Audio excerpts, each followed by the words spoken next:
Hola manada de lobas y lobos. Hoy tengo un pequeño obsequio para ustedes. Y no es este whisky cola. Tomo whisky con Pepsi.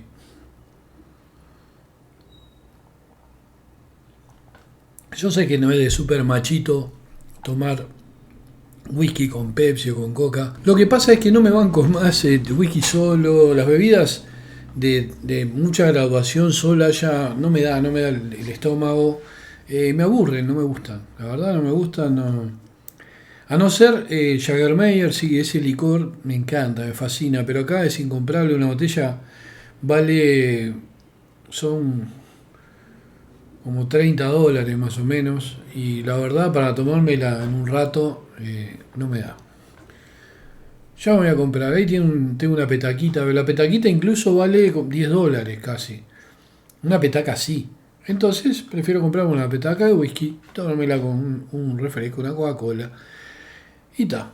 Tenía ganas de tomar justamente porque anoche estuve soñando con ese mundo en particular en el que sueño yo a veces. Y estaba tomando su whisky en el sueño con amigos imaginarios, o sea que nunca tuve. Con mi esposa, aparte estaba mi esposa, estaba mi entorno, pero a su vez había amigos que eran muy amigos nuestros, pero que no existen, solamente aquí. Y dije, me levanté y dije, hoy en vez de tomarme un vino, una cerveza o nada, porque generalmente los lunes yo generalmente no tomo nada, aunque acá fue feriado y los feriados a mí me gusta tomarme algo, dije, vamos a tomar un whisky. Vamos a tomar, vamos, vamos a representar el sueño. Yo no leo cuentos míos o no los leía en el canal porque me parecía que no. Aparte de que escribo cosas largas, que escribo como mínimo cosas de 8.000 palabras para arriba. Es un poco difícil. O sea, me pasaría como en el video anterior de Hodgson, que fue un chorizo de lectura y me cansó. Aparte, la mayoría de lo que hago son o relatos largos o novelas cortas. En este caso, ¿cómo les explico qué es este relato? Primero, no es de mis mejores relatos. Es un relato del montón, pero respetable. O sea, dentro de mi producción es respetable. O sea, es mucho mejor que lo que leí de Los Gatos el otro día, que son requeche que yo escribo a veces. O sea, que ya no escribo, ya no las hago ni en pedo. Que las tenía en una carpeta y voy a reciclar algunos, los corrijo y los reciclo.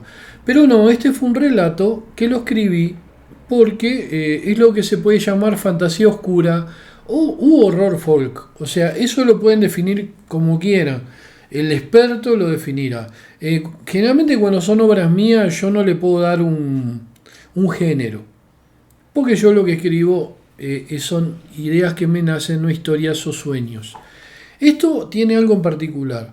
Hace muchos años a mi casa hay un señor que se llamaba Don López, que era un viejo curandero, que mi abuela era creyente, creía en Dios y en todo, era cristiana, pero a su vez creía en los curanderos.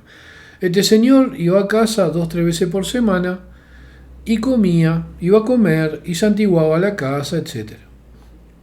Un día este señor, que era un viejo buenísimo, un pan de Dios era, o sea, está descrito más o menos acá un poco más complejo el personaje de lo que era en la vida real. Un día fue y había un cuadro de San Jorge en la cocina y él mira ese cuadro y quedó blanco. Era descendiente de pueblo originario, charrúa, mezclado con españoles, por eso era López de apellido. Pero quedó pálido y se levantó y trastabilillando fue hasta la puerta y le dijo a mi abuela le preguntó, ¿qué le pasó a don López? Dijo, voy a rezar por ustedes. Se fue y no lo vimos, o sea, él venía 2 o 3 veces por semana a casa. Mi padre no lo soportaba porque el viejo agarraba las mandarinas y las pelaba tipo en cámara lenta, pero después le sacaba cada hilito blanco a la mandarina. Y cuando la mandarina estaba completamente naranja y reluciente, se la comía. Y mi padre se ponía rojo porque no soportaba eso. Mi padre, un tipo que no tenía mucha paciencia, no hablaba casi, pero le decía a mi abuela, no le dé más mandarina a este viejo. O sea, no aguanta, lo voy a estrangular, decía, pero decía en broma. El tema es que don López no apareció más. Y mi padre se enfermó de cáncer rápidamente y murió. Después me entero, mi abuela me dijo, anda a buscar a Don López, antes de cuando mi padre estaba muy enfermo, anda a buscar a Don López, que lo venga a santiguar. Y yo iba al liceo caminando y yo le dije así, ya fui, no golpeé y no salió. Mentí, o sea, seguí largo, no tenía ganas, iba a desviarme 3 cuadras en un monte, porque el hombre vivía en una especie de rancho de adoquines, en medio de un montón de árboles, era bastante siniestro el lugar. Yo había ido con mi abuela alguna vez. Y el hombre era buena gente, o sea, no pasaba nada, pero yo no tenía ganas, era un guacho, tenía 13 años. Entonces, bueno, después pasa lo de mi padre y todo, y ahí yo me entero de que después de que mi padre eh, se enferma de cáncer, o sea, después de que él se va de mi casa, él se enferma también y muere sobre la fecha de la muerte de mi padre. Lo encontraron muerto en la cama. Dicen que se descompensó, empezó a descompensar. Las nietas, que eran las que lo iban a ver y le llevaban comida, lo descubrieron muerto, más o menos sobre la fecha de la muerte de mi padre.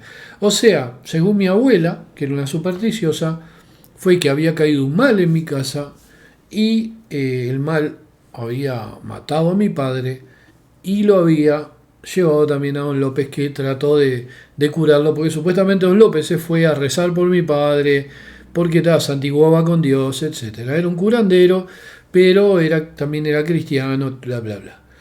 Bueno, son esas cosas curiosas que pasan en la vida, coincidencias o no, no me importa.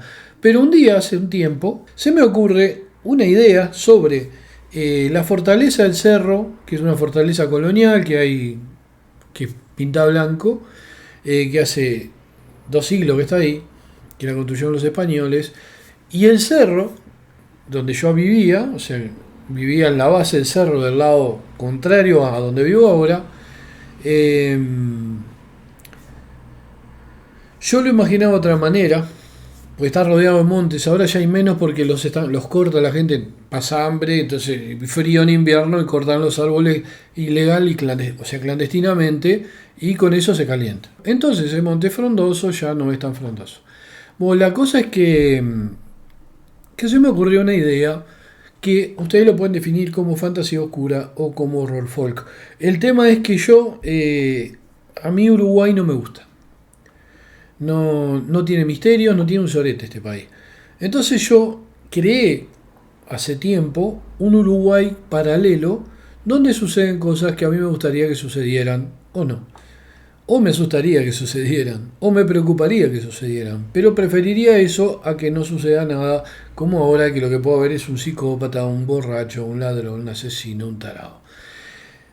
Y escribí este cuento en base a ese Uruguay, que yo le digo el Pueblo Oris, hace ya un tiempo, donde la realidad de este país es otra. Se llama diferente, es el mismo lugar, pero la gente es diferente,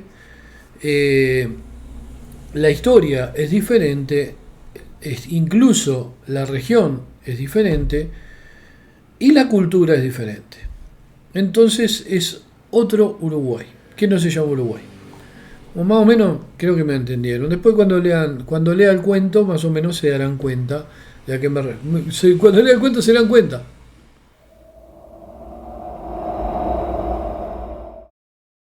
No te acerques a los pinos que no tienen piñas. No bailes bajo su sombra, ni invoques a cosas que no debes invocar. El mundo ya es demasiado terrible para atravesar el umbral de una realidad aún peor.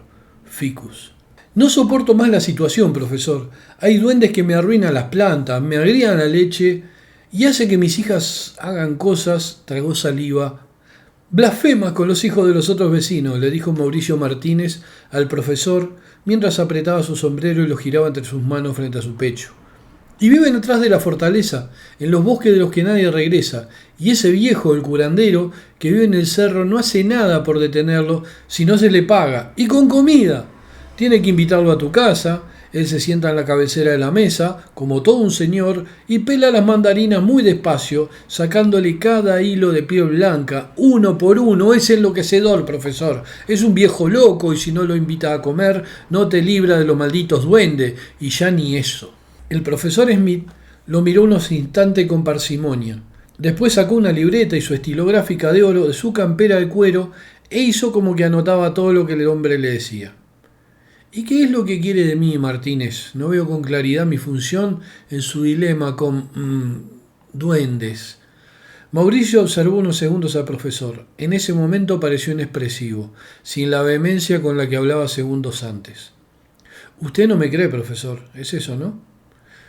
Digamos que la existencia de duendes está fuera de toda cuestión lógica, pero no se preocupe que voy a investigar sus denuncias por la tarifa regular, claro.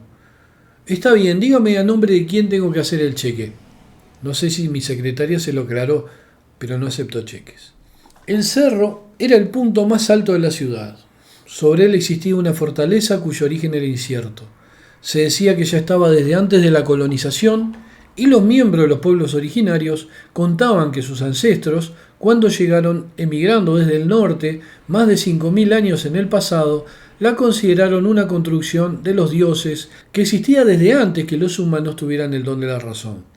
Arqueólogos de la universidad local que intentaron descifrar su origen consideraron que la construcción debía tener más de 1.000.000 de años, algo que obviamente le resultó inverosímil a la Academia de Ciencias Internacional.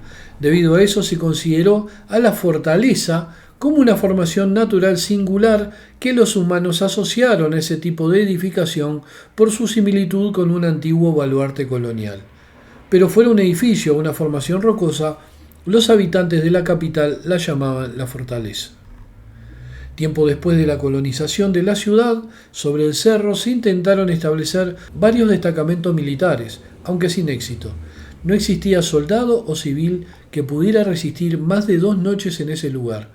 Al respecto se narraban historias macabras sobre cosas que salían de las paredes de la construcción o escenas espectrales de un pasado ignoto que surgían frente a los testigos involuntarios. Muchas eran las historias, pocas eran las pruebas concluyentes, pero nadie quería habitar las ruinas de la fortaleza, por lo que ésta era actualmente un vestigio de algo sin nombre ni historia. A pesar de su arquitectura singular y de las extrañas inscripciones talladas en las paredes, cuya forma llegaban a provocar malestar físico y mental a los eventuales visitantes, no funcionaba siquiera como punto de referencia para los turistas de lo misterioso o lo macabro. Incluso en algunos libros dedicados a lo sobrenatural consideraban a la fortaleza del cerro como un lugar a evitar. Los pocos que ignoraron las advertencias se arrepintieron o sus cuerpos sin vida se hallaron entre las rocas que hacían de murallas naturales alrededor de la construcción. El profesor Smith detuvo su automóvil, un Ford de 1940, en la calle que concluía a 400 metros de la fortaleza y caminó el resto del sendero hacia el lugar donde le indicaran que habitaba el curandero local, Don López. La casa del anciano era muy modesta, construida con adoquines extraídos de alguna calle colonial intransitada, con techo de nylon y situada en medio de una docena de enormes árboles de presencia lúgubre e inquietante, parecía ser un umbral hacia un lugar del que solo se murmuraba en voz baja. Smith palmeó las manos.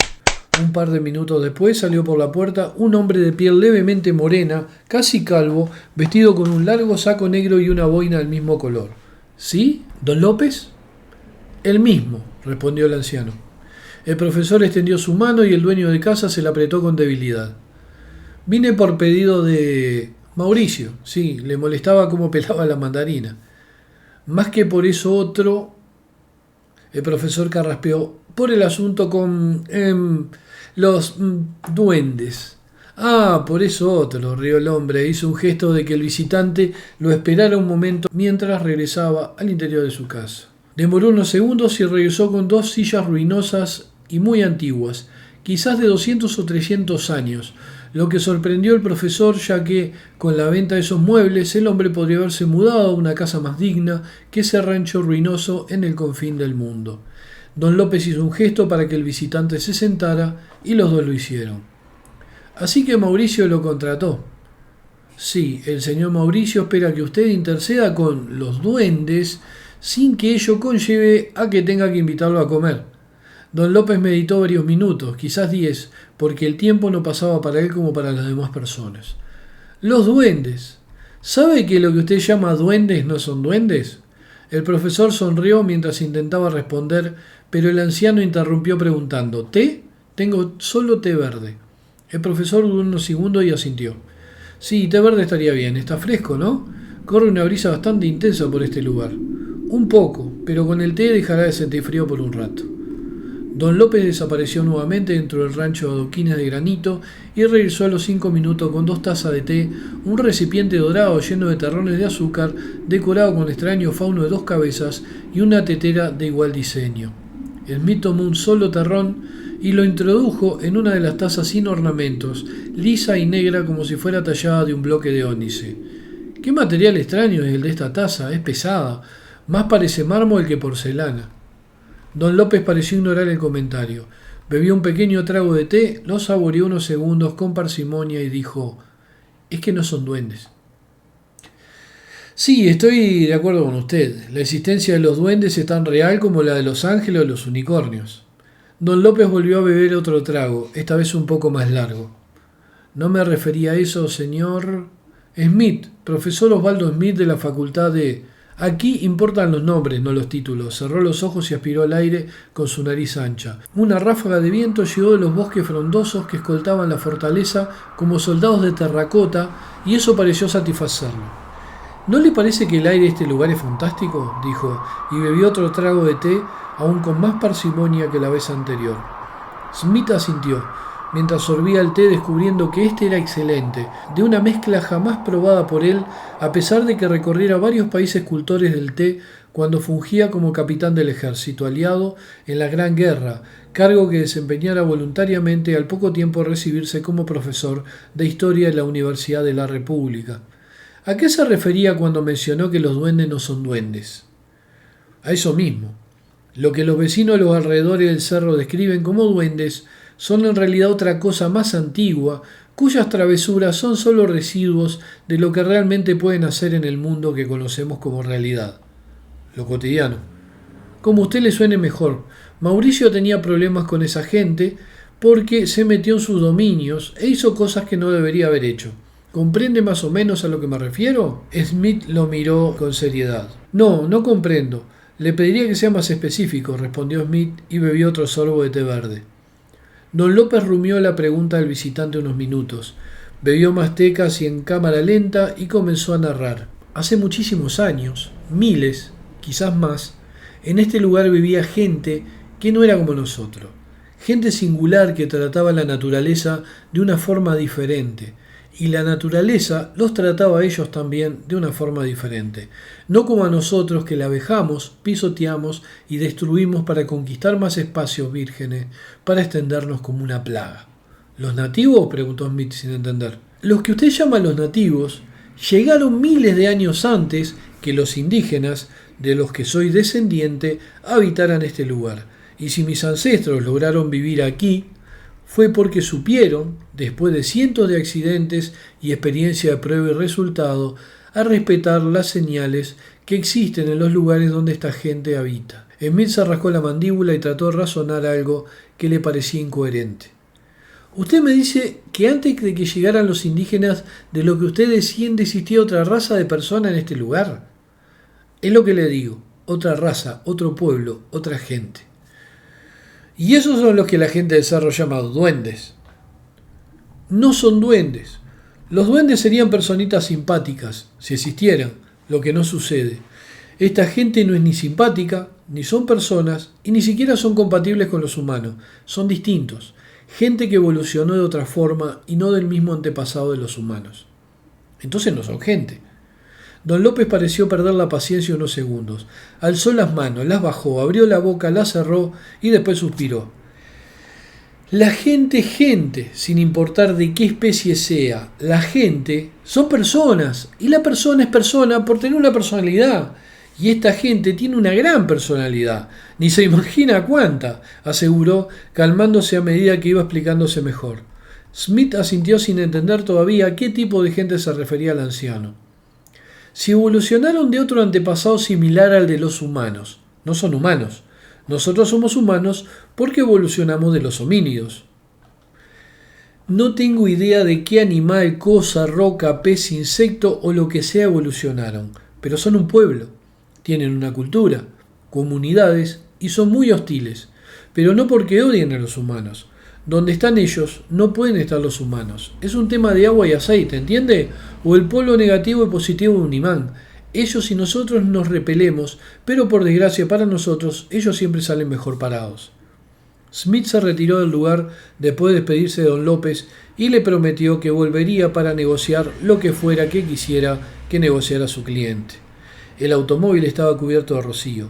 Cuando abrió la puerta, Smith notó que en los vidrios estaba dibujada una silueta extraña, como si algo se apoyara sobre la humedad para dejar impresa su forma, la que, además, no era identificable con persona o animal. Segundos más tarde de meditar en el interior del automóvil, con los vidrios cerrados porque había refrescado todavía más, y el viento ululaba haciendo que el Ford se amacara ante sus ráfagas constantes, encendió el motor y se alejó hacia su casa para tratar de buscar literatura o folclore que avalaran las palabras del anciano curandero.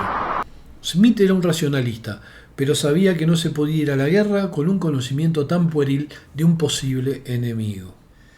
En uno de los tomos de Historia de la colonización de Ciudad de Montevideo, escrito por el historiador Schumann Capote, creyó encontrar algunos datos que le dieron luz sobre lo que estaba sucediendo en el barrio de los alrededores del cerro. Frases sueltas, palabras insinuadas entre textos profusos que describían tal o cual intrascendencia o cosas como la que puedo leer a continuación.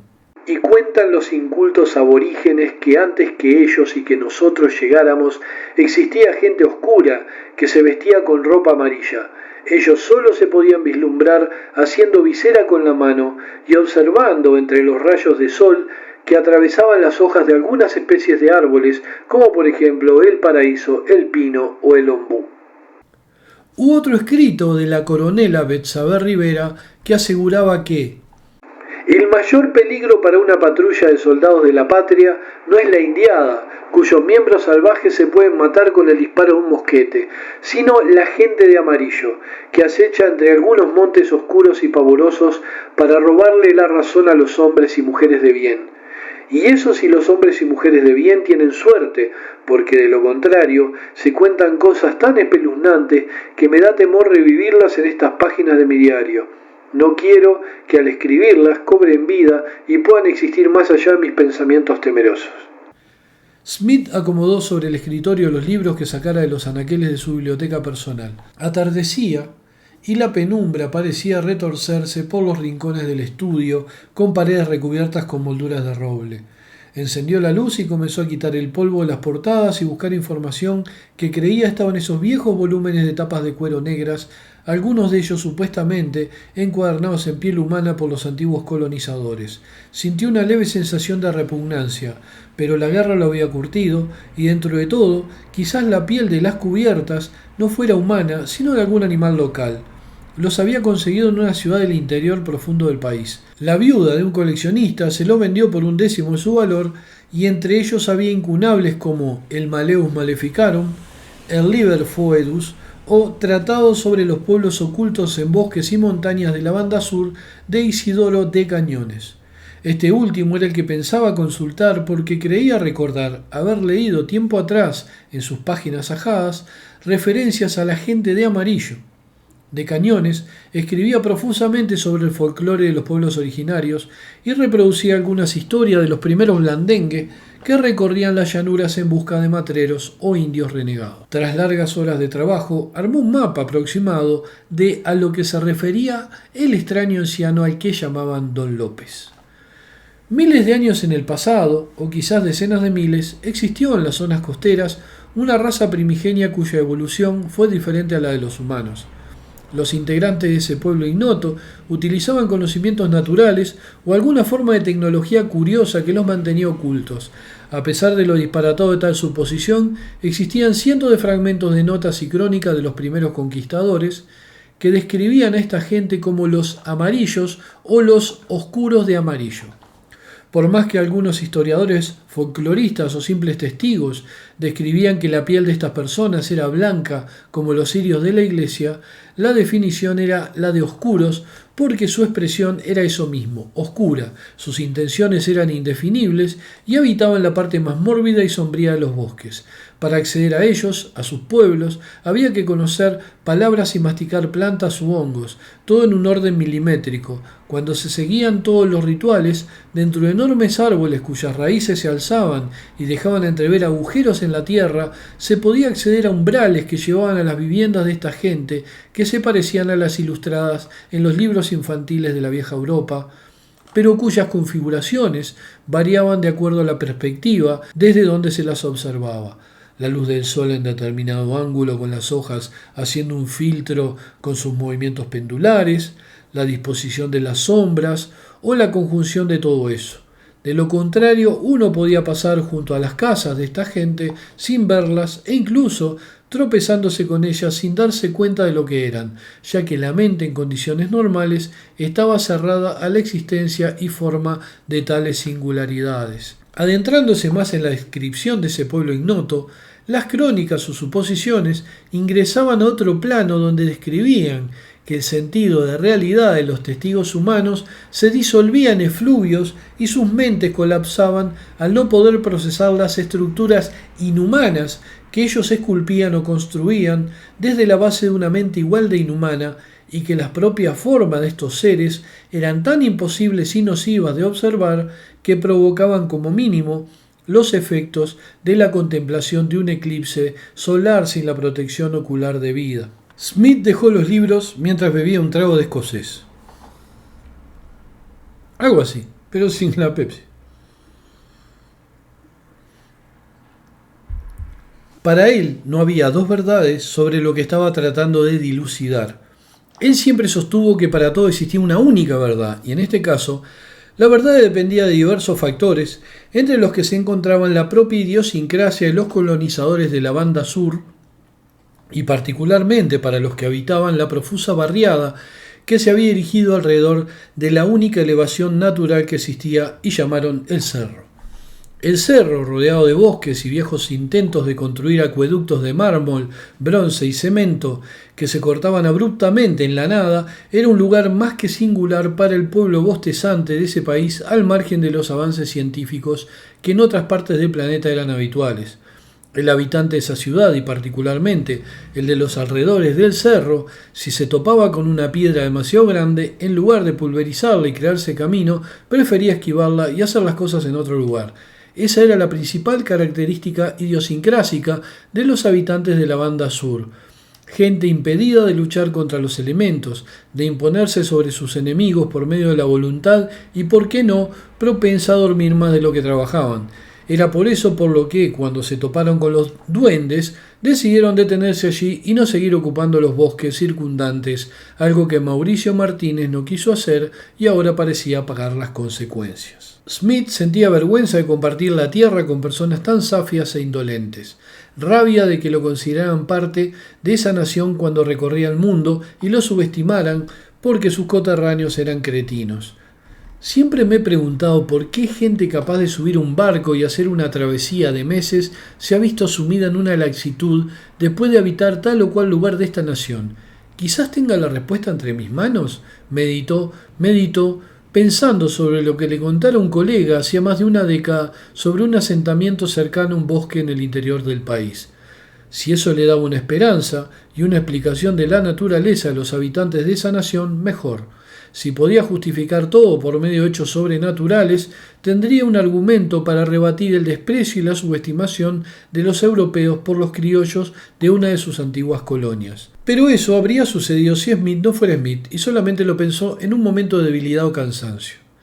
Hastiado cerró el último libro. Se contaban muchas leyendas sobre el monte que circundaba el cerro, muchas y muy morbosas, pero el profesor, un tipo de hombre peculiar acostumbrado a tomar lo que quería de la forma que consideraba más práctica, no le caían en gracia las supercherías y consideraba que cualquier historia basada en algo que no se pudiera probar era un simple mito sin un marco histórico sustentable.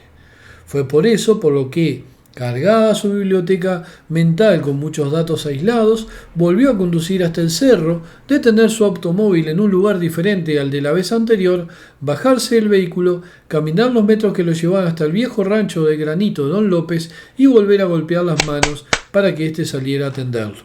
Pero esta vez nadie salió. Smith caminó alrededor de la casa y unos metros más allá hacia el monte tupido, pero no encontró rastros del viejo.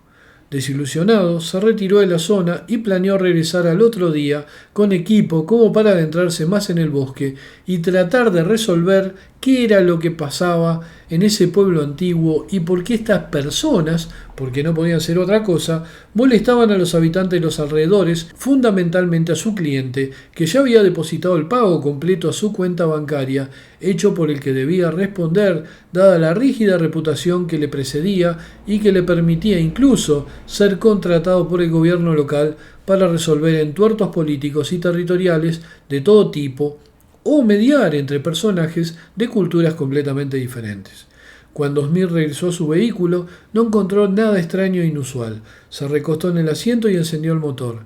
Miró de soslayo la muralla de árboles tras la que se protegía la triste y humilde casa del anciano misterioso y después de suspirar se dirigió a su morada para preparar su equipo de exploración.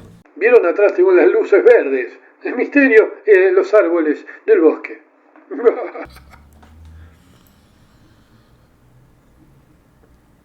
Continúa la historia. En lugar de regresar a las 24 horas como había planificado, lo hizo a la semana.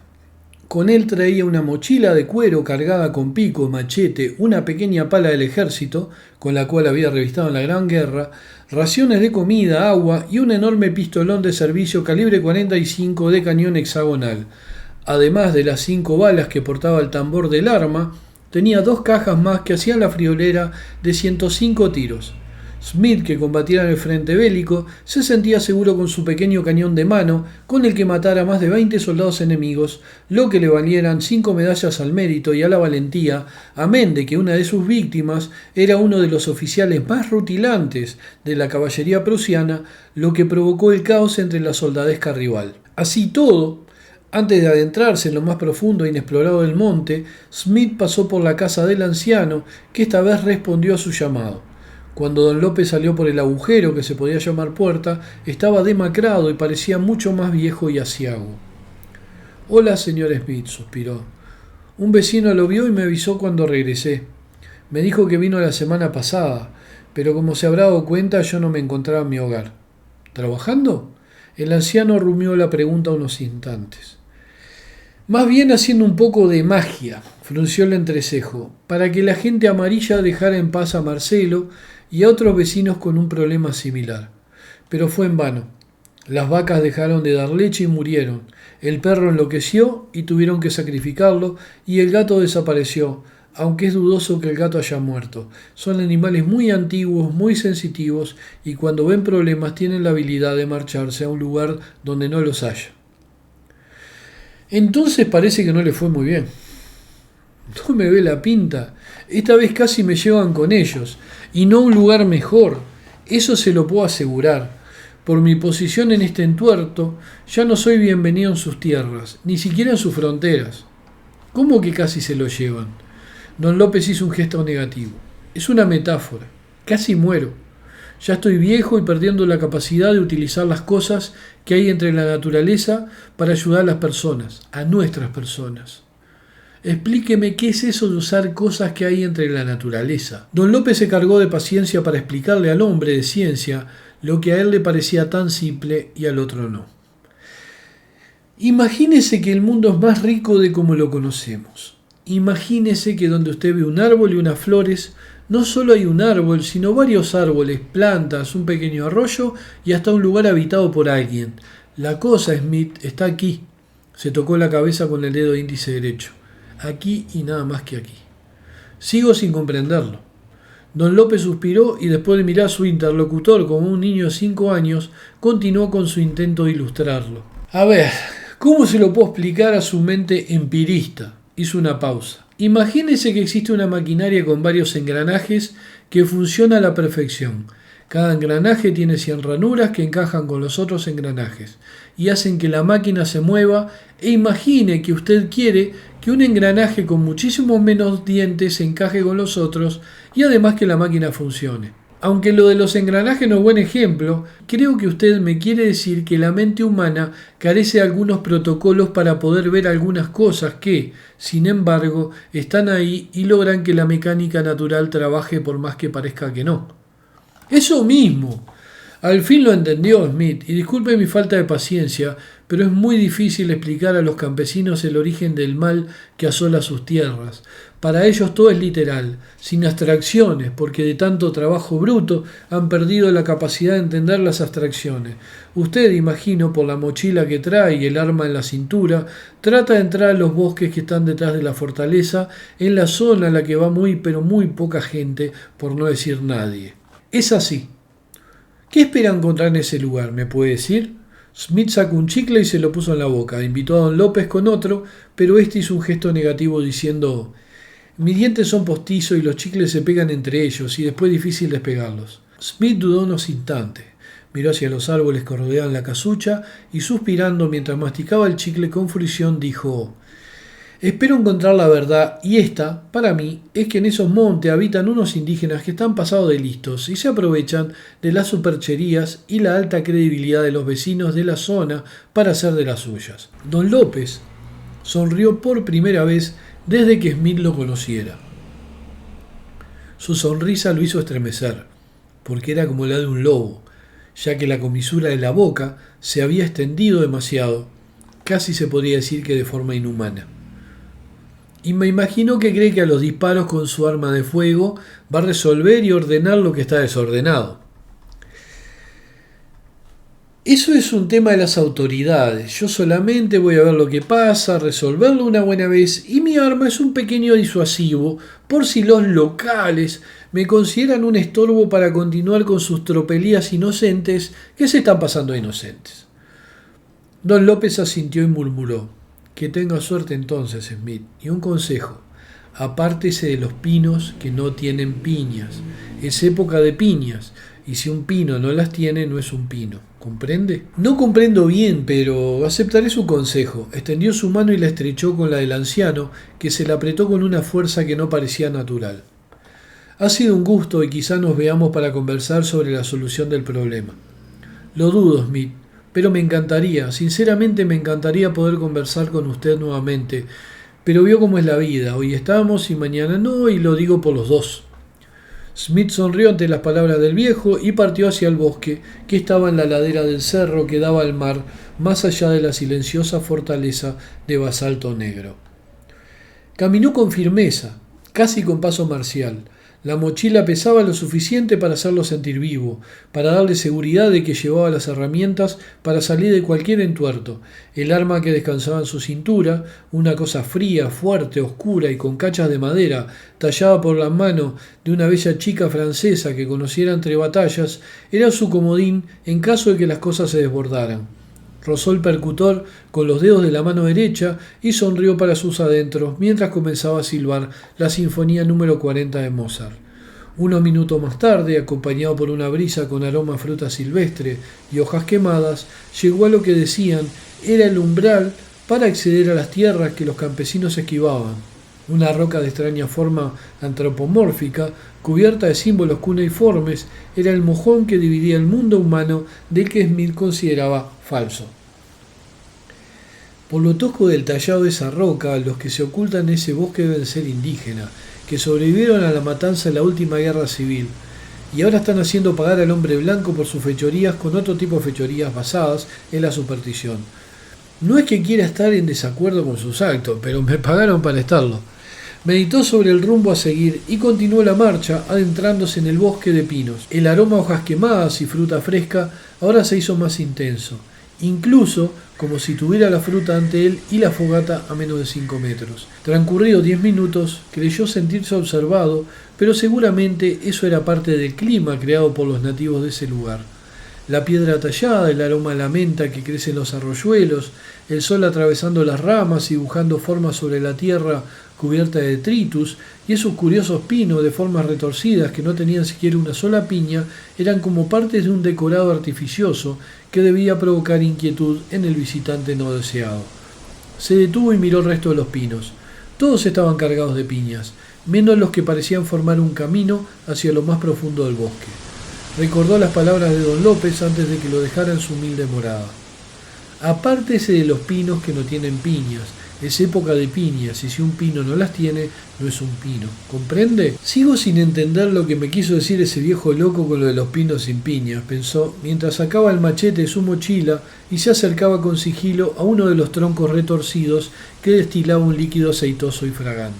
Osvaldo Smith había peleado varias batallas y sobrevivido a la Gran Guerra que derribó varios imperios y aún dejaba huellas sobre las naciones.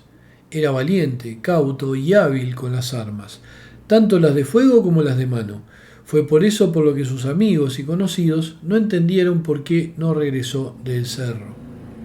Solo don López, agonizando en su morada que iba siendo devorada por los árboles que antes la protegían, sabía la verdad.